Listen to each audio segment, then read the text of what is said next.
This is where I hate to do it, but for the first time in my career, the Booner path is coming to an end until next season. There's no more path. There is no more path to a Super Bowl. I can't sit up here and lie to the people. And for years, I've had people tell me, well, how obvious is the Booner path? All it means is you have to just win games and you're good. Like, it's never been that obvious. The reason that this path got created was because there is a legit opportunity for a football team that I believe can go win a Super Bowl, or there is an actually end destination. In my opinion, this year, starting today, I don't see how you can look at this football team, this Lions team, and this is me being honest, as the whole leader of all of this, I've had so many people on the back end, and I've had fans, I've had media members, the doc, I've had people that we've worked with, people who just come up to me on the street, and all these people who just go, Booner, it's the simplest thing. What does the Booner path mean? Jeff, you've said it to me a million times. What does it mean? What does it mean? It's the most obvious thing. Well, yeah, you win games, you win a Super Bowl. It's so obvious. Like, you just score more points than the other team and you win the game. Like, it's not that obvious. You have to actually understand it. And there is nothing to understand about this current football team. You can't sit up here, and I know there's people in the media already today who have done it. I know there's people who are going to continue to do it even if they lose this week or next week. There is no one that can look at this football team currently today and genuinely be like, this team's going to win a Super Bowl. You can't. You can't. You play a team in Dallas right now, Jeff, on Thursday, who has won 3 straight football games. They have beaten the Chiefs and they have beaten the Eagles over the last 2 weeks. You play a Rams team who is the best team in the NFC currently right now, the number 1 seed, that you're not going into LA and beating them with what you have going on. You play a Vikings team, Jeff, who you've already lost to once at Ford Field. Now you have to go into Minneapolis and play them. I'm not saying you're not going to win that game. That's a tough game. You play a Bears team, Jeff, who has won 9 of their last 10 games. 9 of their last 10, like 6 straight or something incredible. As of right now, the optimism is gone. And I love every player in that locker room. I love the coaches. And I know, listen, and the people who are against the Booner, who are saying, hey, no, they're going to still make the playoffs. They're still going to win the Super Bowl. I understand, like, those people watch these interviews. They watch Dan Campbell speak. They watch Shep speak today. They watch John Morton talk. They watched Jared Goff yesterday talk to the media. Those guys are supposed to be optimistic. Like, their job is to go into the media and act like everything is okay. Everything is not okay with this Detroit Lions team. It feels like they are as dead as could be right now. They don't have an interior offensive line. Every single corner is getting hurt on their football team. Their defense has given up like 30 points the last 2 weeks. There's nothing good that you can look at this football team, Jeff, in my opinion, and be like, yeah, that's a great team. That team's going to win a Super Bowl. They have like the 13th best odds to win the Super Bowl. The 13th. It's a failure of a season as of right now. It's Monday. It's December 1st. I know it's early to be like, and listen, I could be dead wrong, and they could turn this thing around and go 4-1 the end of the season, make the playoffs, and go on a run, and I would be happy to be wrong. Like, I would be so happy to be wrong. But 2 years ago when I called that and did the Booner path, everyone was saying they were dead in the season. I said, they're going to the NFC Championship game. Everyone thought I was crazy. This year, listen, I feel like I see the team very well. We cover the team. We see every interview. We get text every single day. Things that are, Jeff, is I tell you all the time, like, I get texts about off-record stuff, things that are going on in the building. It just does not feel like currently right now this team is a Super Bowl team. And even if, I'll tell you what, even if this team somehow sneaks into the playoffs, they are not going to beat the Seattle Seahawks. They're not going to beat the Rams. They're not going to go out there and beat some of these teams that are just clearly better. Just better. That's it. And you know what? That doesn't fall on anyone besides Brad Holmes and Dan Campbell. That's who it falls on. Brad Holmes didn't give this team a good enough opportunity to win with the roster when it comes to getting guys like Marcus Davenport, Levi Onwuzurike, Josh Pascal, and trusting certain guys. Not having the interior offensive line ready, having rookies in there when you know you have to have a great offensive line to have a good offense. And it falls on Dan Campbell for, in certain moments, going for it on those 4th downs. Like, when push comes to shove in some of these games, you should not have lost that Minnesota Vikings game. The fact that you were down in that Giants game, this Packers game, you should have had, like, it comes down to coaching in some of these moments. And yeah, Shep said it today, like, at the end of the day, players have to play. And the third part, like, it does come down to some of these players. Some of these players do have to show up, and they didn't show up this year. But it's really disappointing that you have a window to win Super Bowls in the last 2 years. It feels like a lot of these players, a lot of people who are very content, and even fans who are very content with winning 15 games and just going to an NFC championship game. And they're like, well, we did that. And then you get to this year, and it's like, yeah, you could argue injuries, Jeff. They had so many injuries last year, and they still won 15 games. I know the schedule, but there was like, you won 15 last year. You potentially right now, I wrote some of this down. I went on The Athletic today because they had like a little like a playoff counter, Jeff. Right now, you currently, the Detroit Lions, in December, have a 30% chance of making the playoffs. 30. A 30% chance. If you lose to Dallas on Thursday night, you have a 12% chance of making the playoffs. Now, if you beat Dallas, this is where things get interesting. This is where I was like, I'm doing a little bit of math here, Jeff. It turns into a 46% chance. But then the next week, guess what? If you go 1-1 these next 2 weeks, 33% chance. 33. I've interrupted the video to tell you about our friends over at Sleeper in the new promotion they have going on. A brand new promotion is now live on Sleeper that could be paired with the 100% deposit match promotion that's already been going on.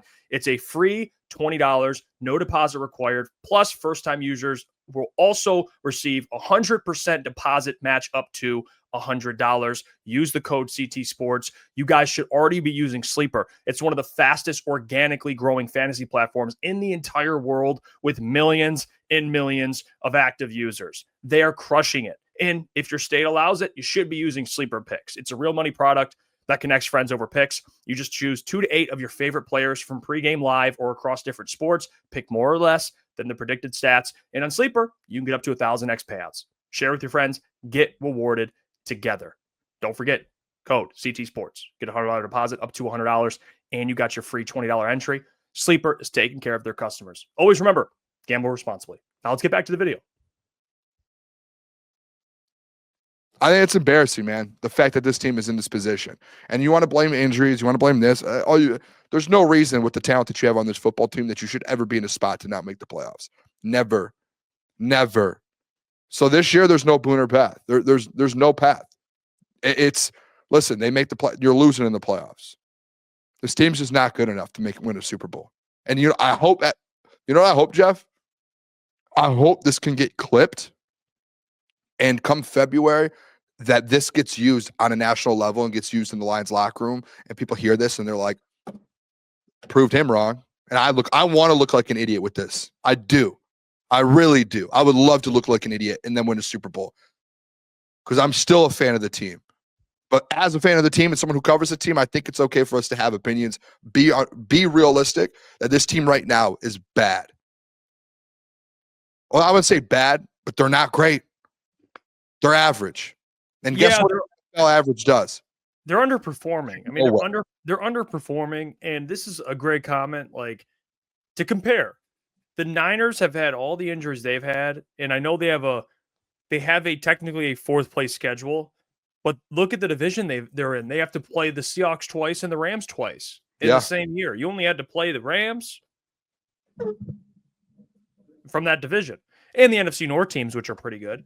But the Niners have to deal with that NFC West. So they're still alive, and they've had injuries everywhere. So as much as I want to say Brad Holmes to me is number one, if we're pointing blame, like I think this coaching staff has not been good. They've underperformed this year as a coaching staff, Dan Campbell included, because I know they have injuries, but they still have a lot of talent, and they're not getting the job done. And, if it wasn't for a couple plays in that Giants game, like the Jahmyr Gibbs breakaway run in overtime, they would have lost 3 straight games. If they would have lost that Giants game, and then the Packers. Ever since the Chiefs game, they've gone loss, win, loss, win, loss, win, loss. They've lost 4 of their last 7 games.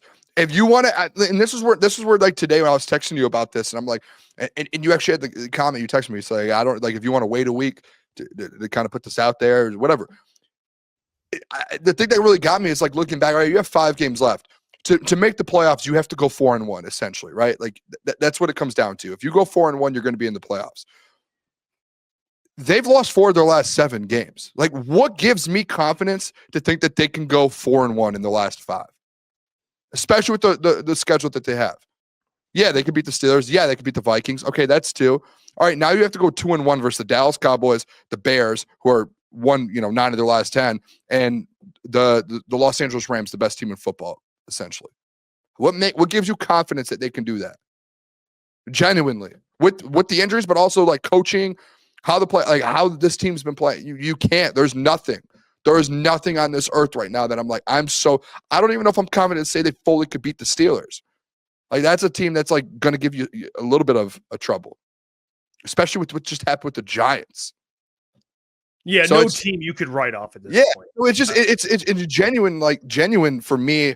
This isn't me going at the team, and I know a lot of people take this in the world we're in, like, oh man, this guy has no faith in it. No, it's just what gives you the confidence. There's 0 confidence in this football team, and I know these guys go out in the media, and they tweet and they're like, oh, this guy, they try and use these as receipts and dunk on us and do this and do that in the media, like. I mean, what are we doing here? Like, it's like Shep today. Like, people are comparing Hutch. I don't know if you saw this, but like, people obviously, as he should be, he's getting paid the second highest as his position. People compare him to his peers, right? Like, what are his peers doing? Shep today in the media is like, we're not going to do this comparing Hutch to other guys. Why? That's his job. It's his job. He's like, well, he essentially is calling media members out. He's like, what if I call media's members out about them compared to, a media member in New York? That's our job. Call us out. Who cares? We don't care. We're going to sit up here and call you guys out. That's what it is. Yeah, that doesn't make your expectation is to win. And that's the arrogance, I think, of some of these guys in this building, that it's like, hey, man, like, this is a disappointing season. Like, Shep being like, we're actually right where we want to be. No, you're not. What are you talking about? And he's like, I love here. I would rather be here than be where, like, 5 weeks left, we're fighting backs against. No one's where they want to be right now. Yeah, you can be like, we don't enjoy it, but like, hey, we can, yes, and we can fight. You're not where you want to be. Stop saying that. I think it's embarrassing. Dude, I think it's embarrassing, and I think it's disrespectful to the fan base to stand up there and be like, we're right where we want to be. What are you talking about? You were supposed to be one of the best football teams in the NFL. You aren't even in the playoffs right now. That's embarrassing, and that's disrespectful to the fan base, trying to gaslight the fan base that this is where you guys wanted to be. Don't gaslight the media and the fan base. Stand up there and say, hey, we didn't want to be here, but we are. This is how we fight back. And we're going to give the fans and everyone everything we have over the next 5 weeks. That's what I think I wanted to hear. And I guess we just keep hearing things we don't want to hear. Yeah, that's the funny. I'm glad you pointed that out, because when I heard it, I'm like, what? Dude, and he kept going on about it. And I love Shep. I think Shep's one of the best coaches in the NFL when it comes to coordinators. But you cannot stand up there and say that to the fans and to the media. Like, you have a full fan base listening to you. You have to, hey, we did not want to be here right now, but we're going to do everything we can for this fan base to get our way out of it. That made me mad when I heard it. It genuinely did. Like, I was actually like, that made me mad. Yeah, it wasn't probably the right thing to say. I know he did say that, sometimes people need, you get all high and mighty before the season, and now you're in the thick of it and you're facing adversity. Maybe it'll give people a push, or players a push to lock in. I get kind of that, but to say that you like where you're at, or that's a whole nother thing. We'll get to Shep's comments. We got the video of him talking about the pass rush, which I did like what he said about the pass rush, but I have to agree with everything you said. There's too many issues to overcome this late in the season. It's, if you've noticed with the NFL, you guys are all NFL fans, and Aaron Rodgers was on a podcast. I saw a clip on my timeline today. It was an old clip of Aaron Rodgers on some podcast talking about how back in the day, the NFL used to be different when it came to training camp, how it was much tougher. Players used to play in preseason, like stuff like that. And now in today's NFL, players don't play in preseason, starters. Training camp's much less difficult. I think what's happening now, Booner, in the NFL is since starters aren't playing in the preseason and training camp's not as difficult as it used to be, it takes some games for offenses and defenses to kind of click because they're not having the preseason to play. But when you're this deep in a season and you're still having issues, it's hard to sit here and say maybe they'll figure it out. At this point, you are what you are. You can't rush the quarterback. You can't protect your quarterback. And if you can't rush the quarterback, your coverage is going to be breaking down consistently, which it has been, and you're giving up big plays. And on offense, if you're not protecting the quarterback, your passing game takes a hit, and you struggle to run the ball unless Jahmyr Gibbs just turns into Superman. On top of that, as a coaching staff, they've underperformed. I mean, Calvin's been really good this year. He's just been inconsistent lately. The defense has just been inconsistent. So they're facing some adversity. He called them the firefighters. They put out fires. They're not doing that. They're actually causing fires. Offensively, John Morton was he was a play caller at the beginning. It was a disaster. Dan's figuring out how to be a play caller. You don't got an O-line. Now you lost Sam Laporta. Amon-Ra. Injuries are making this thing a little more difficult. It's not the only thing you blame, but it does make it more difficult. To me, there's just too much to overcome. This isn't like oh, you fix a thing here, you fix a thing there. It's like holes on a ship, and you patch a hole and another hole pops open and water's leaking in. You patch that hole, another hole pops open, water's leaking in. There's too many holes. Water's flowing in. We got water overboard. We're sinking. And I just think at this point, even with 5 losses, to your point, you went out, you win 12 games, go 12-5. But let's look at it realistically. There's idealistically and there's realistically. Idealistically, they sweep the schedule and win out. Realistically, they have terrible matchups coming up in every one of these games, essentially. So I'm with you. It's hard to have faith. It's not about being negative. I've seen this on Twitter too, man. And I laughed because I checked our TikTok and we posted, which you should follow our TikTok, by the way, if you're not already. Official CT Sports on TikTok. We posted the reaction video. We do reaction reels during game day. And it was the ending of that Packers game. And we're just absolutely disheartened by the ending. Some guy commented, and I've seen this so much. These guys have been fans since 2022. You can tell. Why is everybody just okay with losing? Why is everybody just okay with losing? And not you, not our chat. Our chat's actually been really good about it. But I'm seeing a lot of Lions fans elsewhere just cool with it. Or they're upset that people are upset, or people are being negative. Dude, there's not too much to be positive about right now. I mean, it's just not. I think it'd be crazy if I was to hear someone be like, this team's just fine, which I've heard, you're nuts. We should check you into a mental asylum because you shouldn't be walking the streets. Hey, what's going on there? It's Jeff Iafrate. Appreciate you for finishing the video. You can check out one of the videos here suggested or show support by commenting, liking, and subscribing. And buy your merchandise, officialctsports.com.